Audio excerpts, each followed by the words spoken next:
পাইছি বন্ধুগণ, পাইছি ফেসবুকের প্রথম পেমেন্ট পাইছি। তাই খুশিতে কিভাবে সেলিব্রেট করব বুঝতে পারতেছিলাম না।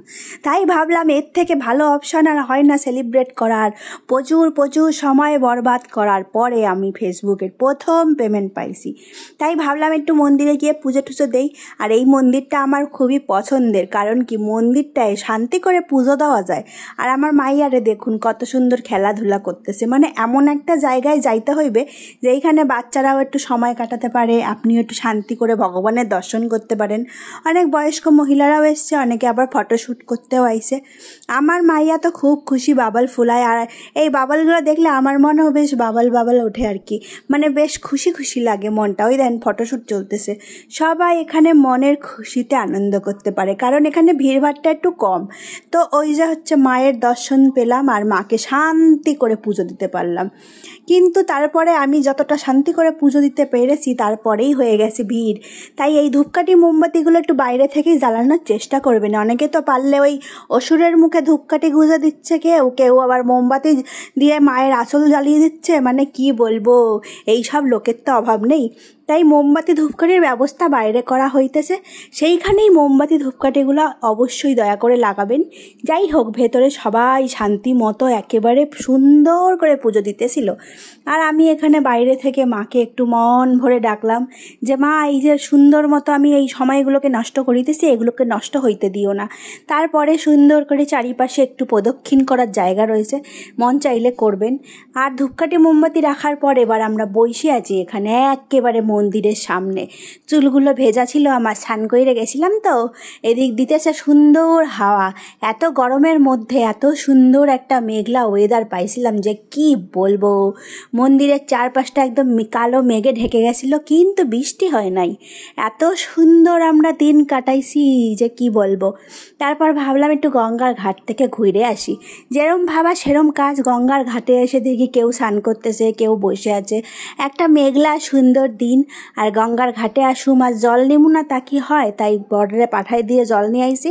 তারপরে আমি আর আমার মাইয়া যাইতেছি, কারণ গঙ্গায় এসে একটু পা না ডোবালে কি হয়। তবে দৃশ্যটা এত অসাধারণ ছিল, সাথে দিনটাও যে কি বলবো। এত একদম মনোমুগ্ধকর পরিবেশ।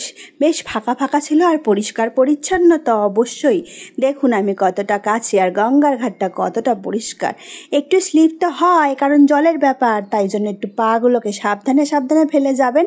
তবে সত্যি কথা বলতে অতটাও পিছল না। আমি মেয়ে নিয়ে গেছি, আপনারা বুঝতেই পারতেছেন, নিশ্চয়ই রিস্ক নেই বলেই গেছি।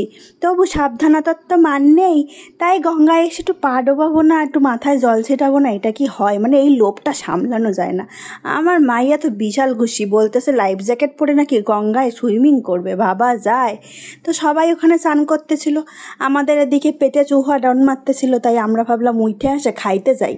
তো এই যে খাওয়ান দাওয়ান খাইতে বসে পড়েছি। চারপাশে প্রচুর চেয়ার টেবিল, পাংখা চলতেছে, বয়স্ক লোকেদের ভিড়। আজকের দিনটা একটু ছুটির দিন ছিল বুঝছেন তো, তাই জন্য একটু ভিড়ভাড়ও ছিল।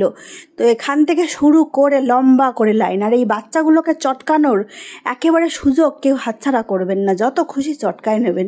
তো এই যে এইদিকে হতেছে ভোগের সব রান্না বান্না, সুন্দর মতো প্রচুর অ্যারেঞ্জমেন্ট হচ্ছে। আর কত লম্বা, এই মাথা থেকে ও মাথা অবধি চেয়ার টেবিল পাতা, তা দেখে নেন, গুণে শেষ করা যাবে না।